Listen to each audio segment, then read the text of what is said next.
Bismillahirrahmanirrahim. Assalamualaikum warahmatullahi wabarakatuh.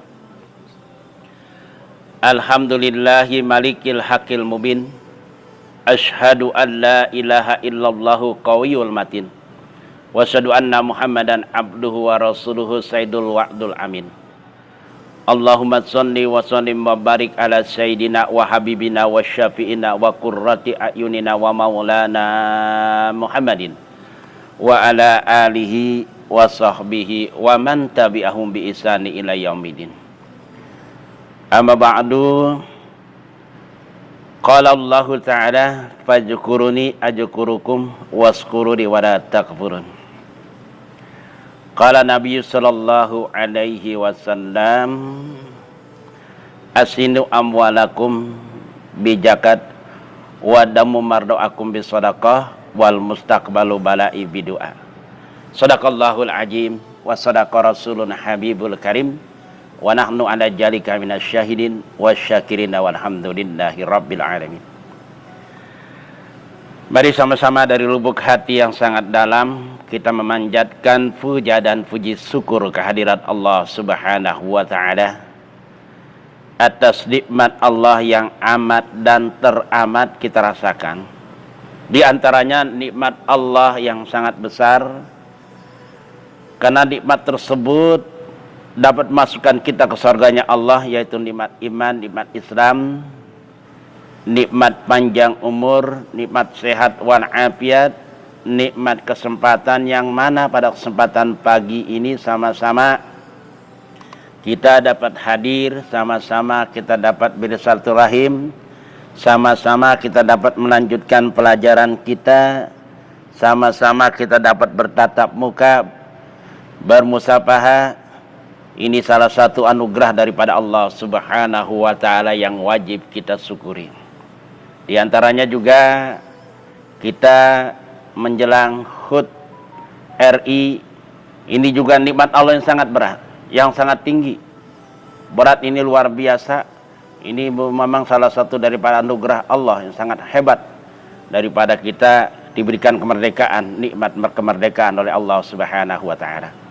Salawat siring salam tak lupa kita sanjungkan kepada junjungan kita, baginda kita Nabi besar Muhammad sallallahu alaihi wasallam beserta sanak keluarganya, para sahabatnya, kaum muslimin dan kaum muslimat di mana saja berada, wabil khusus kepada kita selaku umatnya. Mudah-mudahan kita semua mendapatkan syafatul khusus dari Rasulullah sallallahu alaihi wasallam. Selanjutnya Allah Subhanahu wa taala tadi berfirman, fadhkuruni ajkurukum wala yaskuruni wala yastakbur. Fadhkuruni ajkurukum wajkuruni ajkurkum wala yaskuru wala yastakburun. Bahwasanya jika engkau bersyukur kepadaku, jika engkau ingat kepadaku, maka aku ingat kepada engkau, bersyukurlah kepadaku, jangan engkau mengkufurinya. Jadi kita bersyukur selalu, jangan lupa atas nikmat yang Allah berikan. Selanjutnya sebagaimana biasa sebagai penghantar, bahwasanya kata Sayyidina Ali, ini Sayyidina Ali adalah sahabat yang dijamin masuk surga. Sahabat yang surga merindukan surga. Kata Rasul, surga merindukan 4 orang ini. Surga diantaranya Sayyidina Ali. Apa kata Sayyidina Ali? Ada 6 hal. Barang siapa mengenal 6 hal tersebut, itu katanya dia itu akan rindukan surga. Pertama adalah barang siapa mengenal Allah dan Rasulnya, kemudian mentaatinya. Nah, kita hadir pada kesempatan pagi ini atas perintah Allah dalam rangka kita belajar, dalam rangka kita untuk ilmu melalui Rasulnya, diwajibkan dari mulai buayan ibu kita sampai masuk liang lahat. Ini salah satu kita taat kepada Allah dan Rasulnya. Satu. Kedua, barang siapa mengenal yang namanya setan, kemudian dia memusuhinya, enggak mengikuti, enggak menurutin hawa nafsu setan, menurutinya, dia memusuhinya, menentangnya. Ini salah satu daripada mengenal setan dan menentangnya. Ketiga adalah barang siapa mengenal kebenaran, kemudian dia mengikuti kebenaran tersebut. Jadi dia nggak berkata ini dari mana, ini kebenaran, dia ikuti langsung. Karena bicara hadis ada perkataan, ada perbuatan, ada pengakuan. Tuh, kebenaran dia ngikutin.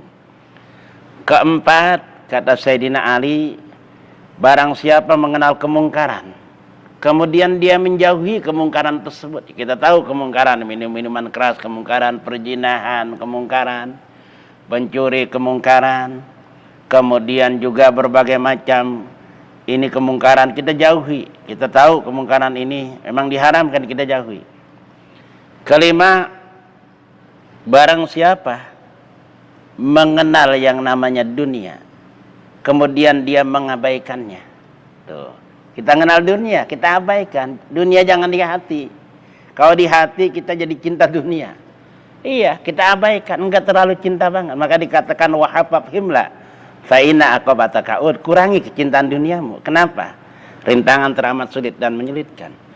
Keenam, kata Sayyidina Ali, barang siapa mengenal akhirat, kemudian dia mencarinya. Seperti hari ini, pagi ini, kita sedang mencari akhirat. Ganjarannya besar banget duduk di majelis ilmi. Ganjarannya besar banget kita duduk sejenak untuk belajar ilmu. Nah ini, kita lagi mencari akhirat, kita lagi berdagang kepada Allah, perniagaan kita adalah perniagaan akhirat, maka inilah kita orang yang paling cerdas dan orang yang paling beruntung. Ini saja sebagai penghantar. Selanjutnya, biar tidak panjang lebar, kita melanjutkan tentang pada kesempatan Sabtu yang lalu tentang surutu sujudi sab'atun, artinya bermula segala syarat sujud itu ada 7. Sekarang yaitu a'da'u sujudi sab'atun, bermula segala anggota. Nah, kemarin syarat. Sekarang segala anggota sujudin sab'atun, segala anggota sujud itu 7. Jadi anggota sujud ini ada 7. Kita tahu bahwasanya rukun sholat ini ada 13. Ini harus tahu nih. Pertama rukun qalbi. Apa qalbi? Yaitu niatnya. Kedua rukun qauli, ada 5. Apa qauli? Ucapan. Ya apa itu ucapannya? Di antara takbiratul ihram wajib bersuara. Kedua bacaan Fatihahnya wajib bersuara. Ketiga adalah bacaan tahiyatnya wajib bersuara. Keempat bacaan salawatnya wajib bersuara. Kelimanya adalah salam yang pertama wajib bersuara. Ini. Jadi satu qalbi, kemudian qauli 5, 6. Ya 13. Kemudian yaitu rukun fi'li. Apa fi'li? Perbuatan. Perbuatan juga ada 6 juga. Tuh. Apa pertama? Ingat nih, ini mudah-mudahan biar ditonton ya orang paham. Pertama berdiri. Itu rukun fi'li. Berdiri. Nah rukun fi'li masih bisa ditawar. Kalau orang nggak bisa berdiri, bisa duduk, bisa berbaring. Kedua adalah pada saat ruku. Ketiga itidal. Keempat adalah sujud. Nah ini sujud. Nah ini sujud, rukun fi'li termasuk. Kelima adalah duduk antara dua sujud. Keenam adalah tahiyat akhir, duduk tahiyat akhir. Ini rukun fi'li, rukun perbuatan. 6 tambah 6 berapa? 12. Satunya lagi rukun maknawi. Apa rukun maknawi? Adalah tertib. Ini kalau nggak ngaji orang nggak tahu ini kalau ditanya. Iya, tertib. Jadi kalau sholat itu harus tertib. Kalau kita bacaan tasbih, al-baqiyatu sholihah itu boleh nggak tertib, nggak jadi masalah. Mau kita Allahu Akbar dulu, biasa kan subhanallah walhamdulillah. Tapi kalau sholat wajib tertib. Ini namanya rukun maknawi. Kalau misalkan tumaninanya kita campur, kalau tumaninanya dipisah jadi 17. Sekarang sama aja, mau 17 dicampur, yang 13 dicampur, yang 17 terpisah, sama aja, ini 13. Kemudian sab'atun ada 7. Yaitu anggota sujud ada 7. Yang pertama al-jah'atun wa butunuhu. Pertama adalah jidat atau dahi. Nah ini. Pertama jidat atau dahi harus kena. Maka kalau sholat usahakan seperti ini kalau pakai pici. Kalau orang nggak pakai pici usahakan itu dia itu pakai apa saja yang asalkan tempat sujudnya itu kena. Artinya tempat sujudnya itu kena, jidatnya mengenai tempat sujud. Ini kenapa anggota ini? Ini adalah rukun fi'li. Rukun fi'li harus kena. Iya, kalau nggak kena sholatnya nggak sempurna. Dikatakan sempurna itu semuanya sunnah-sunnahnya wajibnya kena semua. Karena itu tadi sholat itu ada yang namanya sifatnya seperti apa? Seperti kepala, ada yang seperti tangan, ada yang seperti apa? Seperti jenggot sama kumis. Ada yang namanya rukun seperti kepala. Kemudian ada yang namanya sunnah seperti sunnah abad, itu seperti anggota badan. Sunnah eat itu seperti orang yang kumisan sama jenggotan aja. Ya dikatakan nggak sempurna, nggak sempurna. Sunnah eat aja nggak sempurna. Jadi harus kena jidatnya atau dahinya harus kena tempat sujud. Karena itu anggota sujud pertama. Tuh. Kemudian yang kedua, wabutunuhu kapataini. Dan kedua, ketiga itu perut. Nah, ketiga perut nih. Ketiga perut dan dua tapaknya. Ketiga perut harus kena, artinya perut harus betul-betul nunduk. Jadi jangan orang sujud itu laksana kata Nabi, laksana anjing. Anjing mendekur. Apa anjing mendekur? Harus begini, begitulah artinya. Harusnya bagaimana? Harus begini. Ini agak dijarangin sedikit, ini lurus gini. Ini harus begini, dia. Harus begini, ini ada agak jarang dikit. Jadi harus nunduk, perutnya itu harus benar-benar mengarah ke tempat sujud. Ini adalah syarat yang ketiga. Jadi syarat yang kedua itu ketiga perut dan dua tapak. Jadi ini di arah kedua itu ketiga perutnya juga. Ketiga. Kemudian waruk batani dan ketiga dan keempat itu kelima wabutunuhu. Keempat kelima langsung aja nih. Keempat kelima itu yaitu dua tapak. Dua tapaknya. Keempat kelima dua tapak tangannya. Jadi dua.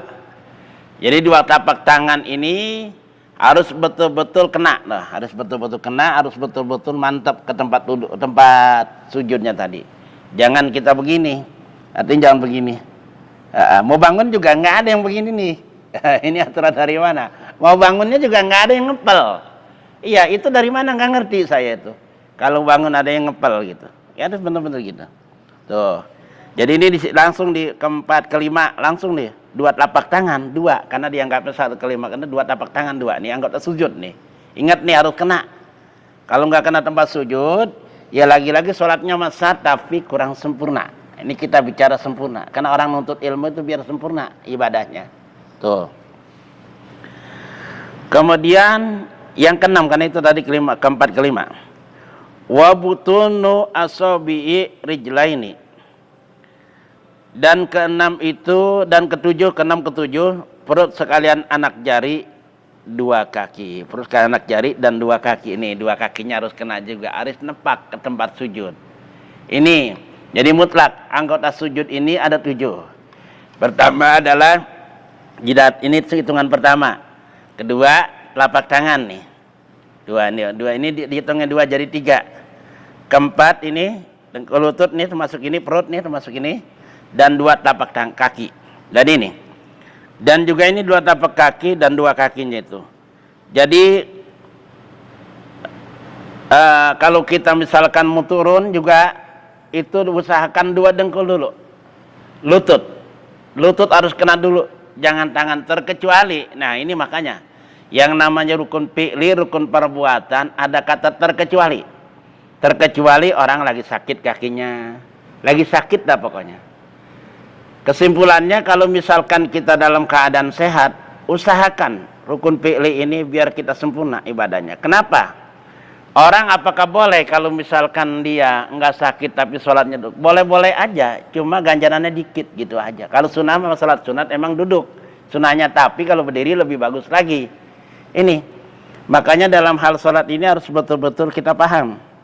Harus betul-betul kita tahu, jangan main-main. Jadi kalau orang itu tahu ilmunya, kayak apa sih yang namanya anggota sujud aja pada 7, maka dia betul-betul gunakan, dia ingat-ingat dalam hal ibadah, dalam hal sholat khususnya. Karena itu tadi, yang pertama manusia nanti dihisab nanti di padang mahsyar tentang sholatnya. Jadi kalau sholatnya beres, artinya beres, dia itu memang rukunnya, sunah-sunahnya diperhatikan, itu kategori beres. Kata beres itu sempurna. Kategori sempurna semuanya dia kerjain. Artinya dia kerjain itu semuanya, nggak ada yang ketinggalan. Dengan teliti, dengan tertib, insya Allah diterima. Yang lainnya ikut bagus. Tapi kalau diperiksa pertama, sholatnya saja sudah amburadul. Sholatnya saja sudah banyak yang kurang. Bahkan dia tidak paham. Terlebih-lebih nggak berjamaah. Nah ini nanti juga jadi repot juga. Makanya kenapa sih tentang sholat jamaah ini sampai malaikat Jibril mondar-mandir, sampai malaikat Jibril senantiasa berpesan kepada Rasul, karena banyak orang yang nggak paham tentang rukun sholat. Kalau berjamaah insya Allah artinya ada nilai. Maka dalam hadis yang sahih Nabi dipesan oleh malaikat Jibril, apa kata Nabi, majalah Jibril yusini bisolati jamaati hatta janantu la yuqbalullahi sholati ila jamaati. Kata Rasulullah, senantiasa malaikat Jibril berpesan kepadaku, berwasiat kepadaku, agar kiranya jangan tinggalkan sholat dengan berjamaah, hingga aku mengira tiada diterima sholat melainkan dengan berjamaah. Karena itu tadi banyak orang yang sampai saat ini tidak paham tentang rukun qalbi, tentang rukun qauli, tentang rukun fi'li, tentang rukun maknawi. Ya, maka disuruh berjamaah. Biar kalau berjamaah punya nilai. Ya artinya di berjamaah itu setidak-tidaknya ada yang paham. Nah inilah makanya berjamaah itu ditekankan banget. Sampai dikatakan salatu jamaati afdalu min salati fajr wa sab'ina maratan. Bahwasanya salat jamaah itu lebih afdal daripada salat sendiri. Itu salat sendiri tahu ilmunya. Iya, itu sebanyak 27 derajat. Bayangin tuh. Masya Allah. Bahkan di hadis yang saya juga di hadis ini dalam kitab Risalah Al-Muawana. Kata Rasulullah, man sami'a nidaya farigosoihan falam yasbib salatuhu. Barang siapa mendengarkan azan, kemudian badannya sehat dan tidak ada halangan untuk hadir di azan, panggilan azan tersebut, dia tidak hadir. Dia tetap aja ngerjain kegiatannya dia, yang mana sebetulnya dia tinggalin juga bisa. Badannya sehat, dia tidak hadir, kemudian dia sholat, falajib sholatuhu, maka sholatnya tidak diterima. Udah kan serem ini. Kenapa sholatnya nggak diterima tadi tuh? Dia sengaja, karena azan ini adalah panggilan kematian. Jadi tentang sholat berjamaah ini sangat luar biasa dianjurkan dan ditekankannya. Terlebih-lebih ada seorang dulu bertanya sama Nabi. Ini masih berkaitan tentang fikih. Ada seorang bertanya kepada Nabi, ya Rasulullah, terangkan kepada kami amalan apa yang dapat masukkan kami ke dalam surga. Ini orang nanya, sekelompok orang nanya. Nabi jawab, jadilah engkau muadzin. Kata nih orang, dia pikir-pikir nih muadzin kan perlu suara yang panjang, napas yang panjang, suara yang enak. Lalu dia jawab lagi, bagaimana kalau saya tidak mampu tuh? Iya, muadzin nggak mampu, dia pikirkan perlu suara panjang. Lalu dia bertanya lagi, bagaimana kalau tidak mampu? Rasul jawab lagi, jadilah engkau sebagai imam. Waduh, lebih berat lagi jadi imam. Iya, jadi imam kan harus tahu rukun-rukunnya, artinya paham fikihnya. Dan harus persyaratannya pun jadi imam lebih ini lagi. Bagaimana kalau saya tidak mampu juga? Kata nih orang, Rasulullah jawab lagi, jadilah engkau sop atau barisan yang di depan tuh. Artinya kalau barisan di depan kan selalu berjamaah. Iya, nggak mungkin orang di sop depan, artinya orang nggak berjamaah. Berjamaah ditekankan. Makanya kata Rasulullah dalam hadisnya juga, innallaha wa malaikatahu yusalluna ala sofi awali muqaddam. Wa kana sallallahu alaihi wasallam yastaghfirullahi sofi awali salasa walisanni maratan. Nah ini, biar mantap nih kita berjamaah. Kata Rasulullah, sesungguhnya Allah memberikan rahmat dan malaikat memintakan ampun bagi sop yang depan. Nih, makanya jangan takut di depan. Sedangkan Rasulullah Sallallahu Alaihi Wasallam memintakan ampun di sop depan itu 3 kali, di sop yang kedua sekali. Kayak apa itu di sop depan ganjarannya? Nih, biar kita tahu nih, biar didengar sama orang yang memang nggak ikut ngaji tapi kita ada rekamannya. Ini di sop depan luar biasa ganjarannya. Dimintakan ampun 3 kali sama Rasulullah. Di sop depan, makanya kata Rasulullah, jika engkau tahu keutamaan-keutamaan di sop depan, barisan depan, maka katanya akan diundi siapa yang berhak menduduki sop depan. Bahkan seandainya engkau tahu sop depan kayak gini, ganjarannya dapat rahmat, orang yang dapat rahmat dari Allah, nggak akan disentuh api neraka, itu katanya dia akan merangkak. Artinya biarpun setruk, mau ke depan juga dia. Begitu. Ini sholat berjamaah. Masya Allah. Selain itu tadi, kita udah belajar, kita udah tahu ilmunya, udah. Kalau suruh jadi imam, ya ayo. Kemudian kita nggak jadi imam, jadi apapun kita tahu. Kita kalau misalkan orang suruh, kita udah tahu ilmunya, udah belajar fikih. Kalau orang kita nggak buat orang lain, buat sendiri, ada manfaat. Insya Allah punya nilai. Inilah kita. Nanti ke selanjutnya kita tentang, apalagi di sini tashadu nih. Bermula segala sabdunya tasahud itu 20 nanti. Pertemuan yang akan datang. Sedikit tadi sebagai penutup. Karena tadi saya mengungkap tentang hadis Nabi. Hasinu amwalakum bijakat. Wasinu amwalakum bijakat. Warmadoakum bisodaqah. Wal mustaqbalu bala'i bidu'a. Hasinu, bentengi hartamu dengan zakat. Kemudian obati penyakit-penyakit kamu dengan sedekah. Ini kan sekarang banyak penyakit. Ya, jangan kita segan-segan bersedekah. Karena dikatakan inna shadaqatu tab'ina ba'ban minal bara. Sesungguhnya satu sedekah dapat menolak 70 pintu bala. Nabi katakan, Nabi pernah bersumpah tidak akan berkurang harta yang disedekahkan. Iya. Tidak akan berkurang harta yang disedekahkan. Ya, obati penyakit-penyakit wal mustaqbalu bala'i bidu'a, dan hadapi berbagai macam musibah apa saja. Musibah sesuatu yang tidak kita senangin, apa musibah bentuknya dagang sepi, apa musibahnya bentuknya apa online juga sepi, dengan doa. Minta sama Allah, jangan ngeluh sama manusia. Kenapa? Kalau orang ngeluh sama manusia, dia nggak bisa menjaga kehormatan. Iya. Kenapa? Kalau kita ngeluh sama manusia, andai orang itu senang sama kita, pasti dia berkata, ya sabarlah, emang Allah lagi uji. Pasti ujung-ujungnya Allah juga ngapain, langsung aja minta sama Allah. Kalau orang yang gak senang sama kita, pasti dia berkata, ya rasakan dah tuh. Ya emang kamu begitu, begini, macam-macam. Makanya itu tadi, hadapi berbagai macam hal musibah-musibah bentuknya yang kita tidak senangin. Itu dengan apa? Dengan banyak-banyak doa kepada Allah Subhanahu wa ta'ala. Ini saja. Udah 23 menit ya, hampir 23 menit. Memang kita ya hanya 20 menit aja sebetulnya udah cukup kalau kita belajar. Karena materinya juga nggak perlu kita kupas lagi. Ya nggak perlu kita beberkan lagi yang panjang lagi. Kenapa? Itu tadi materinya tentang anggota sujud itu ada 7. Kita harus pahami anggota sujud ada 7. Yang ketujuhnya ini adalah semua harus kena tempat sujud. Di antaranya adalah, saya ulang kembali kesimpulannya, jidat, buat telapak tangan, kemudian juga ini perut sama kaki ini termasuk, dan juga 2 kaki ini apa namanya, jempol kaki ini harus betul-betul kena tempat sujud. Ini adalah anggota sujud yang kalau memang rukun fi'li, kita kondisinya memang kita dalam keadaan sehat, maka harus kena semua terkecuali sakit kalau rukun fi'li.